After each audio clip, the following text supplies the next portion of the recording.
they're able to get that kind of job and go to they've got 3 kids in high school, go to their soccer game and tennis match and all of that because of those local jobs, high-tech jobs. So it is a quality of life issue, and it's on the positive side, not the negative side. I would agree. And I also, I think this is a perfect example of us trying to be the driving force of putting things where we want things to be. If we want industrial sites to be in certain places, this is a way that we have a hand in making sure they're going where we want them to be, instead of people wanting to do industrial or these spaces that are in areas that we do not feel like they fit in, and we don't feel like it's in the best interest of the public. So I think this is kind of us leading the charge and trying to create these spaces where we feel like these spaces should already be because they're already there.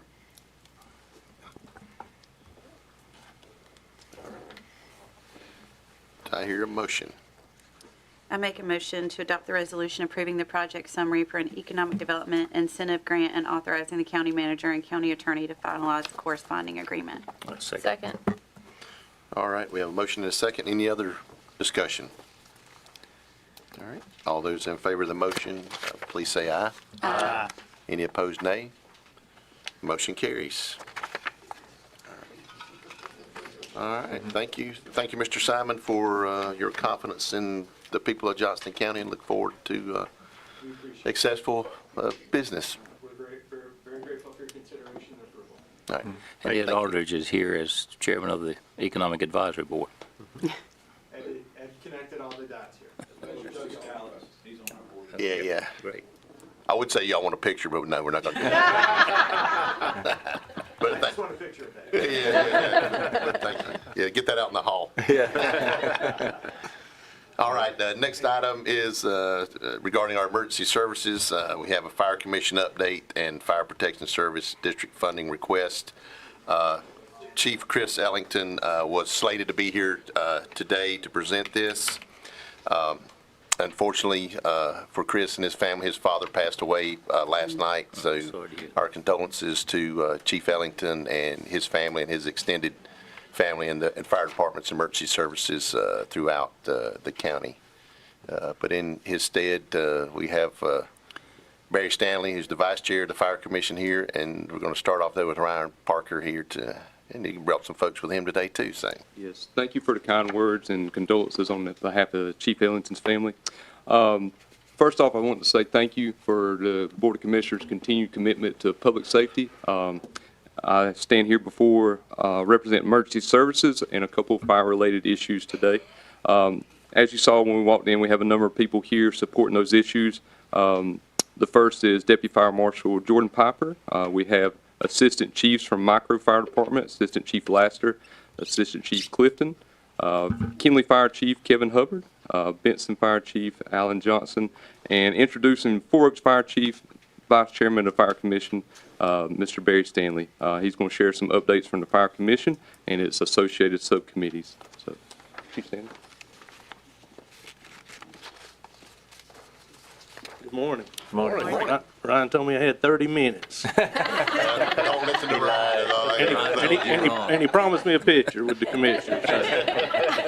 So, I got a list of notes here that Chris sent me this morning, so we're going to go through these. And the first thing he wanted to hit was cooperation. And on March 13th of this year, I had 30 years in the fire service and have never seen the cooperation. And I think Commissioner Harris can tell you the same in that 30 years like it has been the last 3 years. So, but since the last update, we've been busy. I think we've met with most of y'all since then, and all the fire chiefs and the committees. We got three committees. The cost share committee's the first. Been working hard. I think one more meeting, and we'll have that ready to hopefully bring to y'all. Apparatus committee is roughly about 95% complete. They've identified 8 apparatus to be replaced that are over 30 years old. The part we haven't worked out yet is the funding. The departments have the funding, or we got to come up with it from somewhere else. Staffing and compensation, roughly 85% complete. And another part of that cooperation is I never thought that the fire commissioner would be working with the HR department of the county. Thanks to Commissioner Harris, we are, so, and it's needed. We're at a big transition in the fire service, so, helps us with our recruitment, our retention, and moving forward. There's gonna be more and more paid staff in the future, as we grow. And the final is the funding request for 25, 26. When we started 3 years ago, we put together a strategic plan, and working through this with the reevaluation, working with Rick and Chad to try to stick to that strategic plan and work through with this reval that we didn't consider when we started. The funding plan, I think, meets and keeps us in line with that strategic plan. And I think y'all have a copy of that in front of you. We should, yes, in our, Yeah. hang on, in our packet, yeah, I think. Let me look. I was looking online. Do we have that in our packet? I don't think so. We do Okay. not. Well, we'll, I guess without y'all seeing it, the funding request for budget year 25, 26 is $35,143,713.70. Coming to you. Yeah. Ta-da. All right. Susie said, ask and you shall I receive. think you start off with 35 million, the 70 cent got lost in there. Oh, It's on that We email, appreciate the accuracy 829. though. right.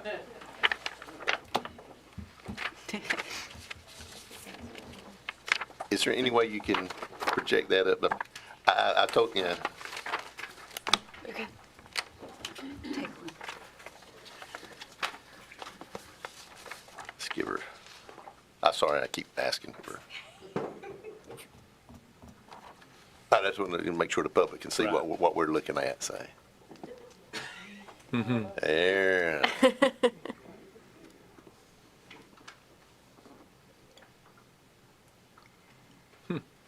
Look at that. Heck yeah, how about that? As you can see, that includes all 23 fire departments, 2 out-of-county departments. The matrix that was approved 3 years ago, and the fire RMS system to come up with that total.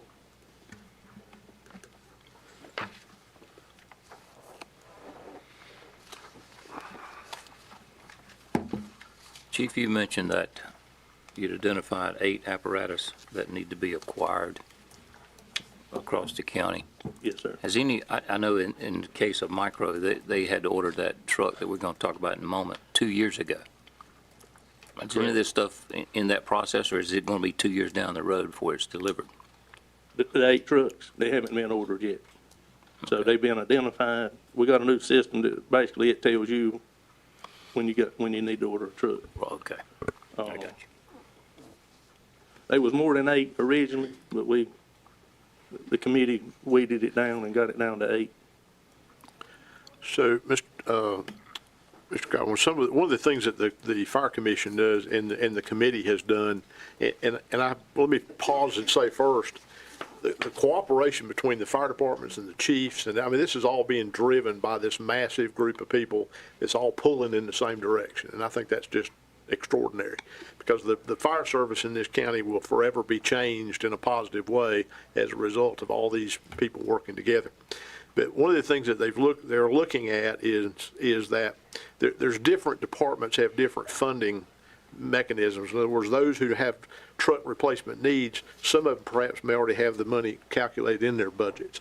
Some of them perhaps may not, and it will have to be factored into the funding matrix that we look at going forward. We just have to get to that point. And then the other thing that has to be looked at is, does every truck need to be replaced? And I think that's one of the things that the committee is also looking at as well. You know, is that a truck that's needed, or is it a reserve engine, or is it something that the department doesn't really need to try to maintain? And so all those things are being studied and looked at as we speak, and they've really doing an extraordinary job in doing that. And so I've had opportunity to see this budget recommendation before from the Fire Commission, and I think they've done a really good job in putting this together. And it'll obviously, when we sit down to adopt the budget, then this would be something that we would look at then, because we're not making a decision on this today. I don't think there's no decision to be made. This is just an update to provide us with data going into our budget preparation, and then the tax rate for the fire protection portion of it has to be set also when we set the ad valorem tax rate. So all this is good information and good data to lead us in that discussion going forward. So hope that clarifies a little bit. All right, any other questions for Chief Stanley? All right, Thank you. all right, thank Now you. the time. Yeah, we took one while you were talking. It's like going to the aquarium, when you go out, you just stop there and you get paid for it on the way out. Mr. Chairman, I do have one comment to All make. right. When I met with this committee to talk about these details, it struck me that they're spending an awful lot of time, and I commented about that. I said, how do you guys are able to do this? And they're just dedicated to this project. They spend a lot of time on it. I would agree. It's so encouraging, inspiring, all the things, to see them all working so well together, to make sure it's truly what's good for the goose is good for the gander throughout the county. Very appreciated. Yeah, that just prompted a thought for me is, you talked about cooperation, and I think, when first time I got elected in 2018, 2019, really learning about it, I didn't see this coming, didn't see it being possible, and I think those of you who've been in the business longer than I have didn't think that was possible. So I will say this, it is encouraging to know, as the county's looking at and the towns are looking at utility regionalization, that that fear of letting go and something better happening, it's encouraging for us to step back and look at this as an example of when people get their minds together and think about the whole county, there are opportunities out there to actually step forward and do that. So thank you for being that example to the rest of the county and the things that we do. So thank you. And I will add, Mr. Chairman, a lot of these folks are paid individuals, and a lot of them are volunteers. I'm looking at Mr. Laster, he's got a business he's left to come up here and be part of this fire protection changing. And that it's a combination all over the county, and it's the people that their hearts are in providing service to the citizens. And once you focus on that, you can't really go wrong. We're about putting the best service out there to the citizens that live and work in this county. And I think that's exactly what's happening. I'm really proud of the Fire Commission and all the chiefs and all the departments in the county for really stepping outside the comfort zone and looking at something that's a big picture approach. And I think the results are going to be amazing. And we're already getting calls from other counties wanting to know how we're doing it, what we're doing, and will we come and talk to them about them doing it. So That's good right. job. We've been asked to speak at the North Carolina Association of County Commissioners on what we're doing in Johnston County. So. I would like to recognize our recently retired Emergency Services Director, Kevin Hubbard, who's now gainfully employed as chief in Kenley. So I see you're enjoying your retirement. Good to see you. I think it's your first time back in that road. Here. Took about 24 hours off. Okay. All right. None of us are surprised by that. No. All right. So the next item is Micro Volunteer Fire Department and approval of a tax exempt loan. So, Brian, are you going to start this one off for us as well? Yes, sir. If Chief stand up. Micro Fire Department Incorporated requests Johnston County Board of Commissioners to approve a tax exempt loan for the Micro Fire Department from KS Bank in the amount of $650,000 to finance a 2025 Pierce engine. This was reviewed by Finance Director Chad McClam and found that this proposal to be prudent. The 2025 Pierce Fire engine was ordered in April of 2023. This was before apparatus purchase pause, and this was in line with their concurrent and internal apparatus replacement program. And I have the chiefs here that can answer any specific questions you may have about the proposed apparatus. Any questions from the board? All right. Sounds like there are no questions, so, Thank you for your time. Okay, thank you. all right. I hear a motion from the board. Mr. Chair, I'll move to adopt the resolution approving the tax exempt status for the loan for the micro fire department. Second. Second. All right. We have a motion and a second. Any other discussion? This is not a conflict of interest. If I have a fire, this is a truck that'll come to mind. Yeah. Might be an incentive to vote for it. Yeah, there you go. No, I'm proud of our local fire department. They do a great job. They do a great job. All right. Any other comments? All right. We have a motion and a second to adopt the resolution approving the tax exempt status. All those in favor, please say aye. Aye. Any opposed, nay? Motion carries. Thanks, All right. guys. Thank you. Thank you. Appreciate it. Thank y'all for Ted taking does the want the time first to be ride here. in it, though, With a picture. with the picture. Sound a siren. Yeah. All right, the next item is an option to purchase agreement, and our county attorney, Jennifer Slusser, is going to present the information on that to us. Good morning again. You have before you an option to purchase agreement between Johnston County and Courthouse Associates LLC for the piece of property that is known as the Mass Law Firm Building that is adjacent to the county courthouse. The purchase price for this building is $1 million if you decide to exercise the option.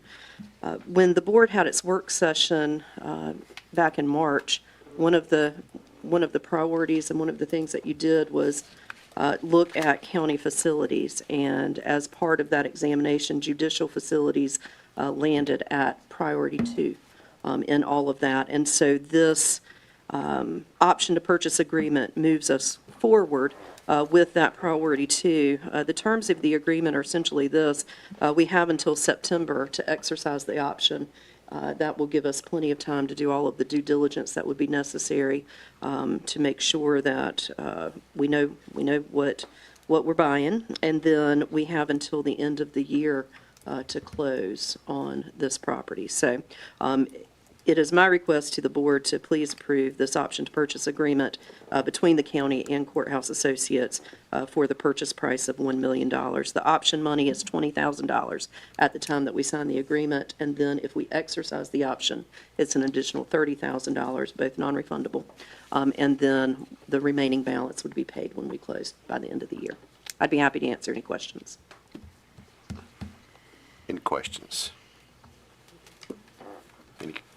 Any comments? I have a comment. I think I've been on the board longer than anybody, and this thing has been on our radar for a long time, and I think it's something that we need to do. Certainly, the court facility needs to be enlarged and enhanced, and this is a step in that direction. I agree. Yeah, I would agree. I would say some clarity was brought to the board in discussions with Judge Locke and Judge Wood about the need for courtroom space, and if anybody's ever been in that area and looked, I don't think it's something anybody's going to be proud of with what we've got, and Commissioner Godwin referenced, it's been talked about for a long time, and I think this is just the next step and that we can take and look towards providing the courtroom space that we're frankly required and we need to provide. Mr. Chairman, if it's in order, I move to approve the purchase, the option to purchase agreement as outlined by their attorney in the amount of $1 million. Second. All right, we have a motion and a second. Any other discussion? All right, all those in favor, please say aye. Aye. Any opposed, nay? Motion carries. Thank you. All right, make it happen. All right, next up, we have our tax administrator, Jocelyn Andrews, here to give us a report on delinquent taxes and probably on the revaluation process status. Possibly. Good morning, Mr. Chairman and Commissioners. Before you is the March collection report. As you can see, we're already at 99, a little over 90%, 99% collection rate for the 24 levy, and this doesn't include anything since that time. So still another 3 months to go, and team's working hard to get that done. As you can also see, there's an uptick from the same time last year on registered motor vehicle and the taxes collected in relation to that. I'll be happy to take any questions related to the collection report. Any questions on this? All right. All right. Now, the Next. next piece that you really want to hear about. So, yes, we're still in the throes of revow. It seems like in a way it may never end, but anyway. The Board of Equalization and Review is meeting on a regular basis to hear the appeals. They adjourned for the purposes of accepting any new appeals last Tuesday at 5 o'clock. So we are through taking new appeals. However, I thought I had a firm number coming in here today as to how many I had, but I got a text while I was in here that another 100 were received in the mail today. So it's been an interesting time. As long as they were postmarked timely, we can still accept them, but we cannot accept anything online or dropped off at the office any further. So they were postmarked timely, so we are continuing to work those. As I said, the board is continuing to meet weekly. Very thankful for my board. Yes, I do have 2 openings, and would be glad for anybody that would be interested in joining us.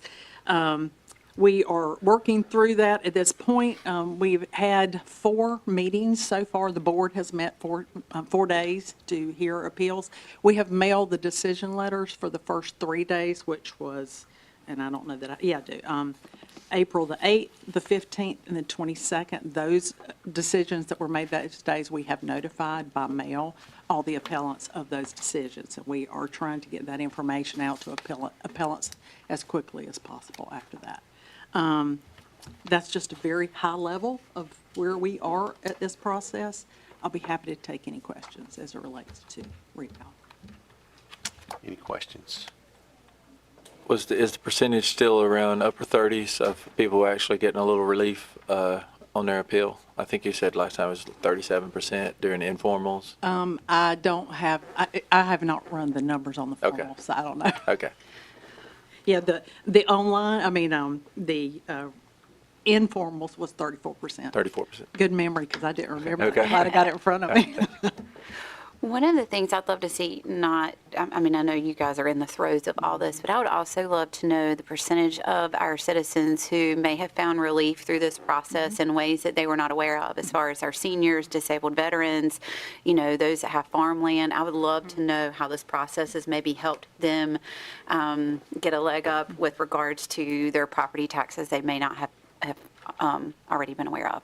I don't have the numbers, but I can tell you that this year, we have had a higher number of applicants in all areas. Awesome. And even as the year goes on, as individuals are going before the board, if they have the required amount of land, and it could be in farm use that's already been farmed, or it's forestry land or whatever, the board, who we have representatives from that industry that are on our board, and they're notifying property owners of that. So it's interesting too. We've got some, a lot of people who did not go the informal route, mostly, not necessarily individual homeowners, but we have a lot of representatives, or reps, as we call them, who are appealing properties that didn't go through the informal, and we have some commercial that are going through. So they're hearing about it for the first time, because during the informal review process, especially if they were meeting with appellants and our staff face-to-face, we had the applications there, and we were letting people know about that. Again, I don't have that number. I can get that for you, but I will tell you it is up from previous years. Great. Yes. Thank you. Yes. And do those kind of questions, let's say somebody found out in 6 months or next year that their farmland could qualify for a program, they're not really under the appeal deadline, because that would be a different thing. Is that correct? That is correct, but Okay. there are deadlines. Okay. So if they were not already in the program, or buying new land that was in the program, there was a deadline of January 31st for Okay. that. However, just like some of the other areas that were mentioned a few minutes ago about disabled veterans or senior citizens, that meet the income requirements and, primary residence, that kind of thing. That is a June 1st deadline for those, okay? So that's still timely for that. However, PUV and certain other things have already missed the deadline. However, if we get an application for somebody that does qualify and they've missed the deadline, they can ask that it go before the board, not this board, but the Board of Equalization and Review, and ask for them to consider a late application, and the board will consider that. Those are annual deadlines, aren't they? They are correct. That's correct. Now, they are annual deadlines, and those are statutory. In other words, I don't determine those Right. deadlines. However, once you're approved to be in those programs, you remain in those programs, assuming your circumstances don't change. Right. So you don't have to reapply every year. I appeared before the board last month, and I must commend, they were thorough. The staff and the support staff were prepared. It was what it was supposed to be. They did a good job. Thank you. I'll pass it on. Yeah, I was just going to echo that to the members of the Equalization and Review Board. Thank them for their service and something that is definitely not an easy job to do, but thanks to them for being willing to step up and volunteer for that. Oh, well, it is Difficult truly a role. dedication this year Yes. and a reval year. And I will say most property owners that have come in, the majority of them, whether informally or formally, have been, they've gone through the process and they understand, the position that the board's in and the tax office is in, and been very, very good to work with for the most part, yes. Okay. Anything else? All right. Thank Thank you. Thank you. All right, next up is manager report and comments. Mr. Hester, what do you have for us Sir, today? just two quick things. One is, and you've probably seen the information on the CAB grant, the broadband grants that the state has been awarding to counties, and Johnston County was awarded that from, they selected Brightspeed, and it's a little over 1,400 connections. Now, the majority of those are in southern Johnston County, which, if you think about it, there's usually more space in there between homes and things like that, so it makes sense that they would do that. So we look forward to that. I want to mention that Brightspeed also was awarded the GREAT grant, which was the first project awarded. And I've talked to their representative, and he's planning to come to the June 2nd board meeting and update the commissioners on the first project and then this newly, the new project. So I think that'll be very helpful for everybody. I want to thank the PIO team for their press release and getting that information out. And they had a map and everything. So anyway, so that's really good news. I mean, I consider broadband, and to me, it's infrastructure, and that's one of the commissioners' priorities. It's infrastructure. I also want to just mention, too, if I may, real briefly, thank Ms. Andrews and her team for keeping us up to date for budget prep on the changing numbers with the revaluation.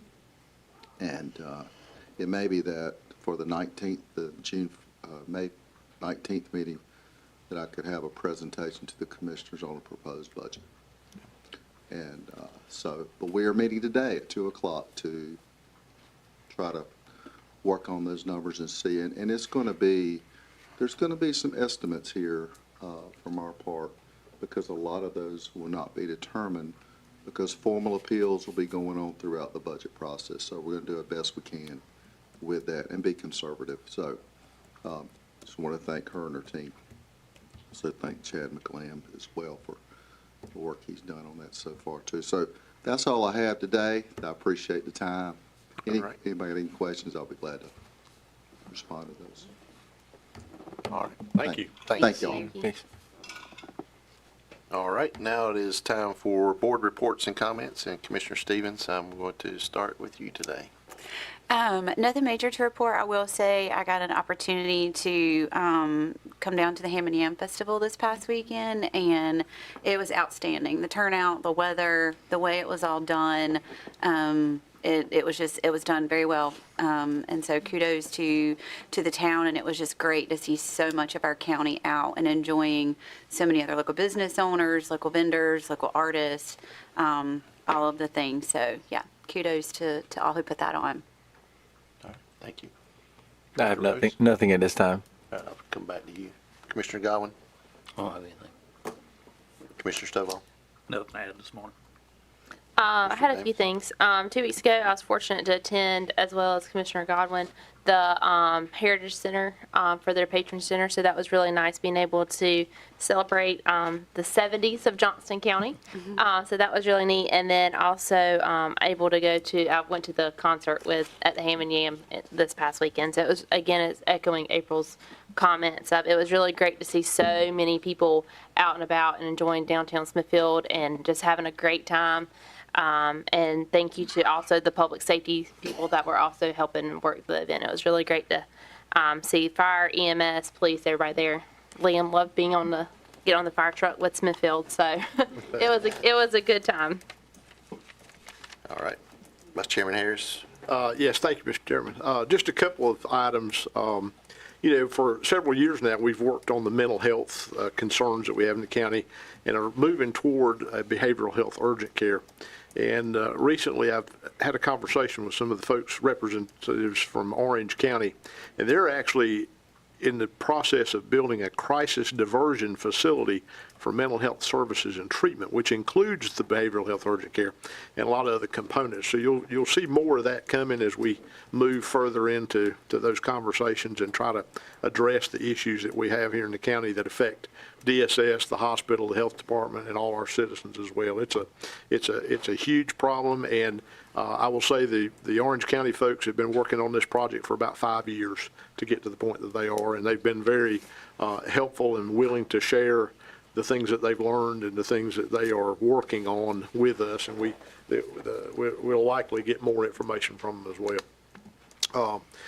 Some of it already came out also from the fire departments. I think you can see the level of just great cooperation. So I had it in my notes to just say how much I appreciate all the volunteers and the paid staff and all the folks that are doing that. And the public safety people in general are just doing an extraordinary job around the county. And that's all I have today. With one additional item, I just wanted to recognize our Deputy County Attorney, Mrs. Coates, back there now, since there's been a name change there. Just congratulations there, Mrs. Coates. Oh, Yeah. All right, I had a couple of things on there. First, to our PIO staff and Deputy Clerk, thank you for rolling with the punches when I asked out of the blue to put something up on the screen. So thank you for helping me there, bearing with me there and indulging me to get those up. The other is for our manager, and this will be maybe the next meeting, not tonight, but the 19th. Yeah, 19th. At our planning session in March, we had several to-dos that we had come up with. One a particular note was the cost of services and financial model that Dr. Dorfman had mentioned, and I think that this board and then even prior boards was always curious, but we never knew how to apply the results of just a straight up cost of services. I think we have a mechanism that at least we believe may be able to provide us with some information to help us make more informed decisions on growth as we move forward. So if you would take a look at those to-dos that we had and kind of give us an update on those at the meeting on the 19th. All right. Any last minute things before we adjourn? All right. Did I hear a motion? make a motion that we adjourn. Second. All right. All those in favor, please say aye. Aye. We are adjourned.